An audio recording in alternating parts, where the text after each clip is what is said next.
20 years ago, in 2000, you published the Internet Guide for Diplomats. At the time, the first book of its kind. And in the book, you explained that the driving force was to assist diplomats using the internet in their daily work.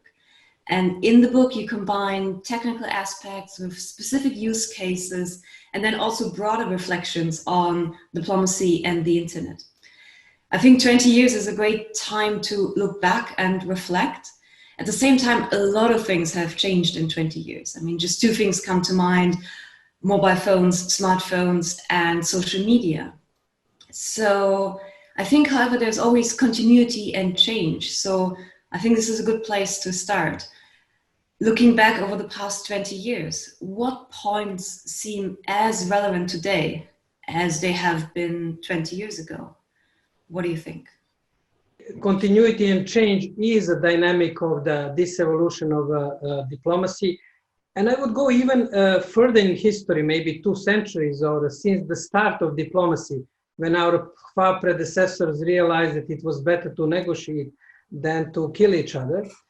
And that is, in the last 20 years, is on this long journey. And then there is a continuity of the core function of diplomacy, of peaceful resolution of conflicts, promotion of national interests through embassies, through the network of missions.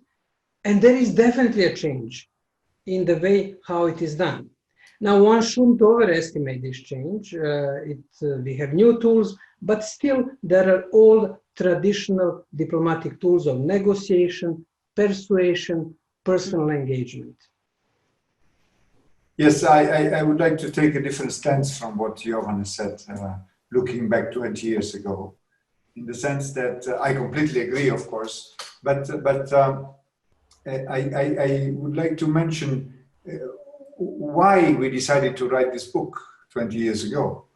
And I think the drive was something which is not that different today, which is at that time we really perceived that in the diplomatic world, also in many other professional world, but we were very focused, like today, Diplo is focused on the diplomatic world.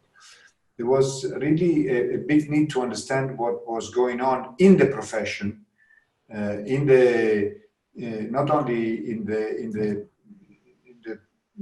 pursuing the objectives of diplomats, but also in the daily work. What was the influence of the internet, of the new tools which were available? It was quite a revolution, I think. I don't want to overestimate, of course, but it changed quite a lot of habits, it changed quite a lot of priorities, it changed quite a lot of skills needed. So our perception at that time, and I think it was correct, is that the people, the diplomats, were not ready or were not knowledgeable enough to make the best use of what was available. So we wanted to give our contribution to this, and that's how the book came out. Absolutely. And I mean, just going through the book, it's really interesting because on the one hand, it almost feels like an archaeological piece because there's so many things in there that seem archaic now. For example, how to set up a modem, things about different search engines. At the same time, it's a great reminder because there was one section where you described different internet search engines and for different purposes. And for me, that was just a realization that, Google hasn't been around forever. These are kind of new developments. At the same time, we're talking about skills that seem to be continuing, that we need to continuously learn.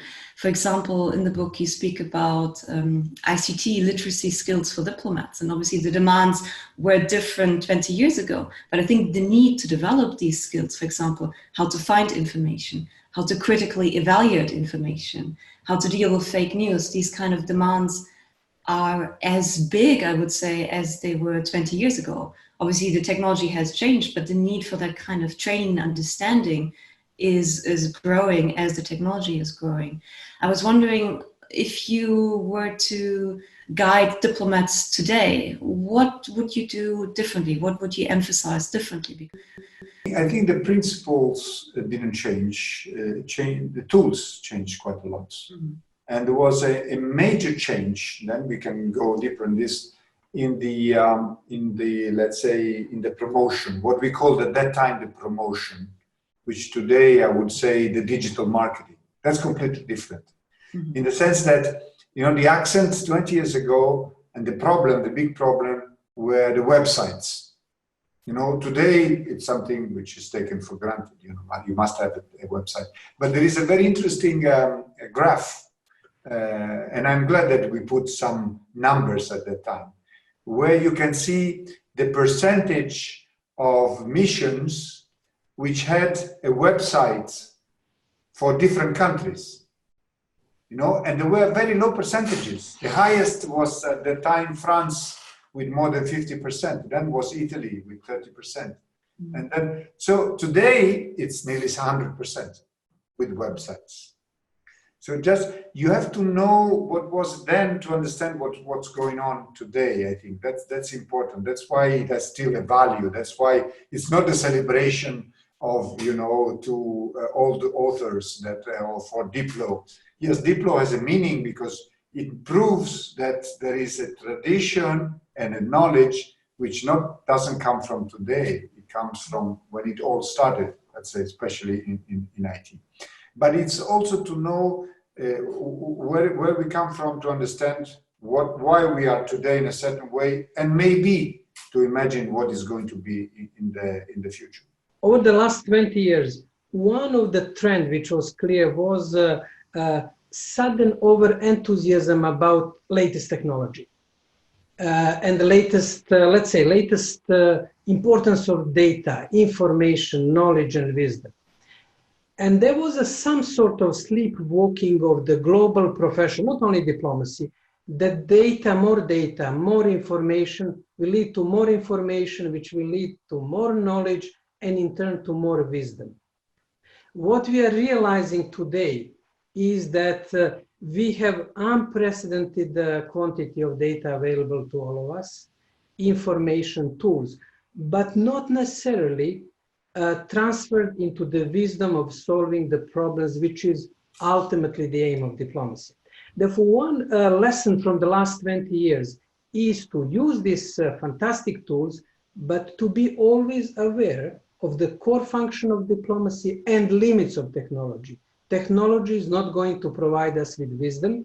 Wisdom is still a privilege of a human, or lack of wisdom, which is unfortunately often prevailing. Therefore, that element is important because we tend to simply say, oh, this is the latest data science tool. Now, obviously, it will solve problem for us, including AI recently. Mm-hmm. But that's major lesson for at least for me, from the last 20 years, in addition to what Stefano mentioned. Definitely. I think so. Basically, the last 20 years provide a lesson that technological optimism in itself is not going to save us, right? Yes, that's true. But it's normal. It's very human to be enthusiastic. We like new toys, even when we are closer to retirement, as we are approaching it. But there is element that when that enthusiasm become business model, then it can misguide the whole profession, whole community, leading to the waste of funds and other issues. The famous Gartner curve shows this hyper optimism, then disillusionment. But I think it's also a good reminder. What you just said is a good reminder that it's really hard to predict the future. So being in the business of trying to predict the future is almost impossible.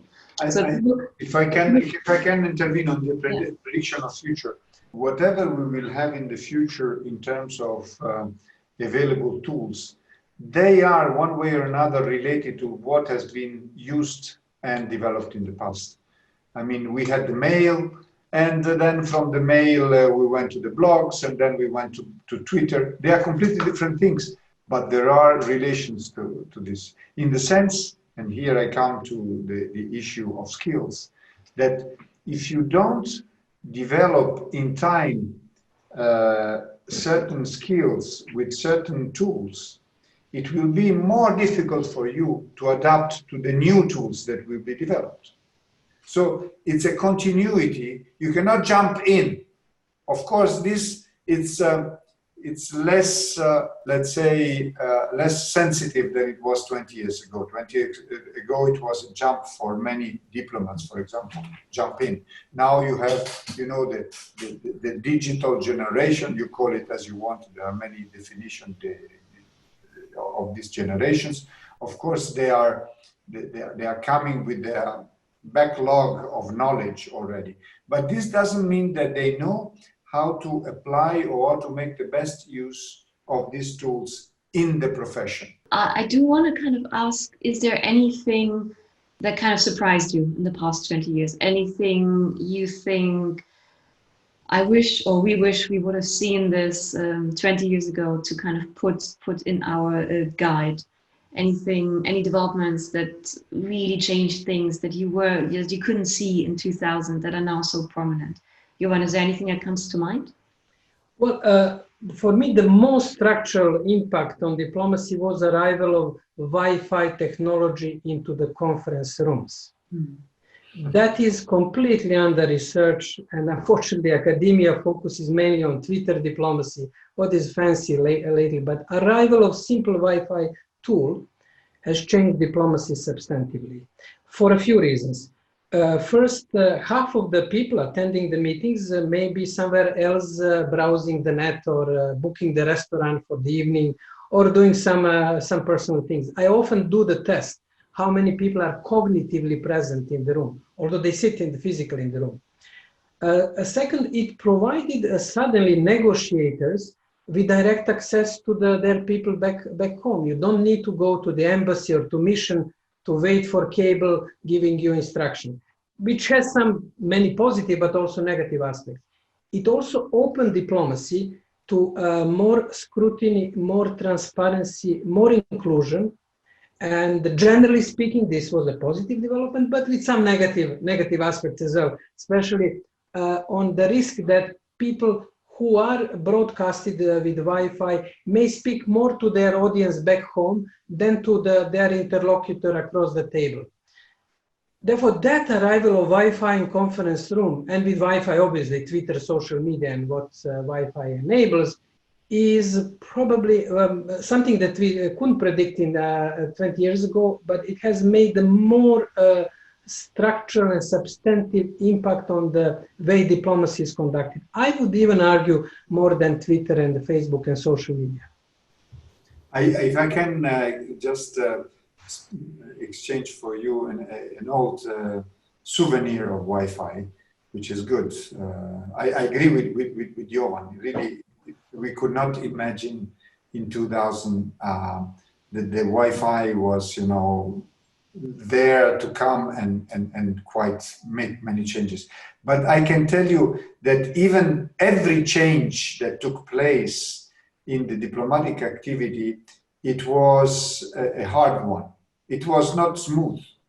Even the Wi-Fi in the assembly halls or in the meeting rooms was a big fight. And I personally remember this because I was in New York starting in 2002, and the first 2 years, of course, there was no Wi-Fi in the rooms, absolutely, in the meeting rooms. And I remember with a small group of other colleagues, one of the requests was to start having Wi-Fi in some rooms. And it was a big issue to get it, very big, because, and here comes something which is used and we use all the time, because of security issues. Mm-hmm. You know, when you want to be conservative in many cases, first thing you put in front is, but there is a security issue, which is true. There is a security issue, but there is also a security solution to that all the time. Only that the security solution comes even afterwards. And this has been repeated all the time with the introduction of social media, of each social media. And even nowadays with online meetings which were forced. by the COVID situation, you know, one of the most important impediments was the security issue. So there's a continuity in using this. I'm not saying that we should underestimate all the security requirements for certain activities. We should be more capable of understanding when and where there is a real security issue and when and where there is not. Just to add to Stefano on this, this is definitely in the continuity and the criteria for introduction of every new tools. And what we found is that there is a lack of cyber security culture in many, not only ministries of foreign affairs, but many institutions. And usually discussion is binary. You come and say, okay, I have this new tool, I want to use it from my official computer. And security people say, no, it's not secure, you cannot use it. And this is almost like the issue that you don't debate, because who are you as a diplomat and official to challenge cybersecurity people and take the risk that maybe due to you there will be a break. But discussion on cybersecurity is becoming so essential.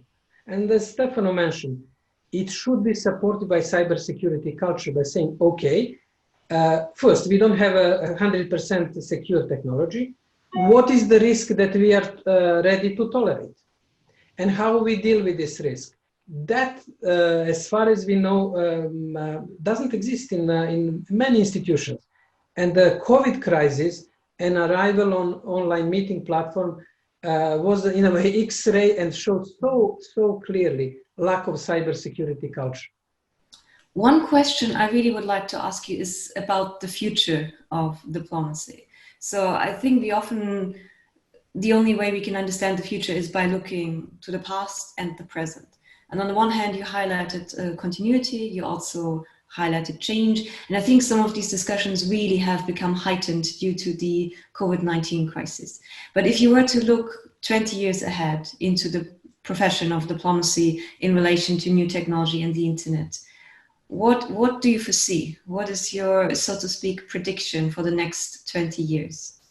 Let me start, and then Jovan will say its point of view. But I think the opinion that I've been, developing is that more and more diplomats will have to develop communication skills. This is not new. I mean, the communication skill is a traditional one. It's even in the, previous centuries, it was like that. But the development you have in the kind of expectations vis-a-vis the diplomatic activity and or the available tools makes, let's say, not makes, but implies that diplomats will have to be more skilled in terms of communication. And this is strictly related with the IT tools. You need the contents.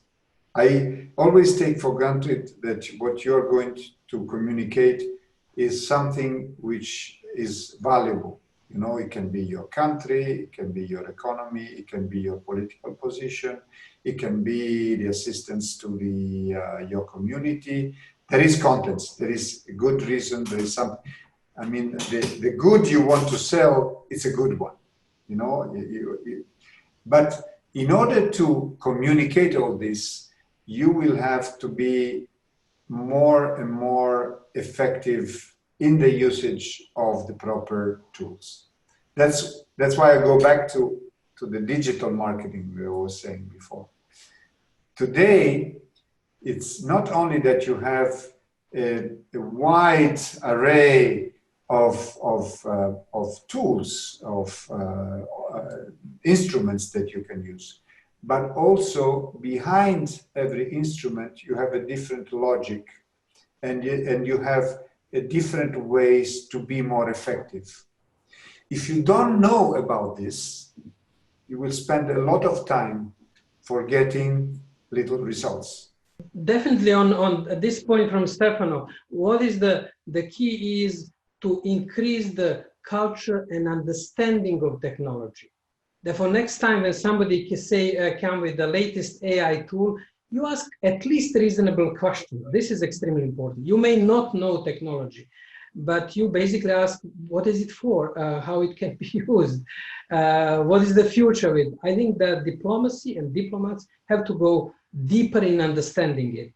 Blockchain is the best example of the hype, which was received almost like ideology, and nobody questioned, asked the practical issues. But on the future of diplomacy, I would say there is a good and bad news in inverted commas. Let me start with the good news.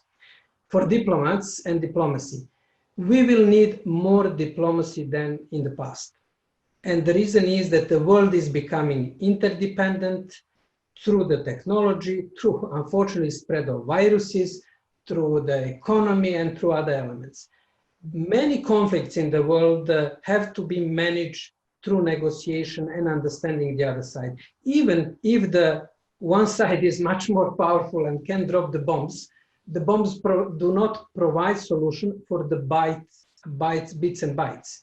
You destroy communication, but you destroy your supply chain, you destroy this interdependence element. Therefore, there will be need for much, much more diplomacy. Now, sort of bad news is that it is not granted that diplomacy will be performed only by diplomats and the official diplomatic machineries. Diplomacy will be, in a way, democratized, and there will be more communities needing diplomatic skills to represent their interests. Local communities, movements, businesses, NGOs. Therefore, this is the interplay which we will basically face.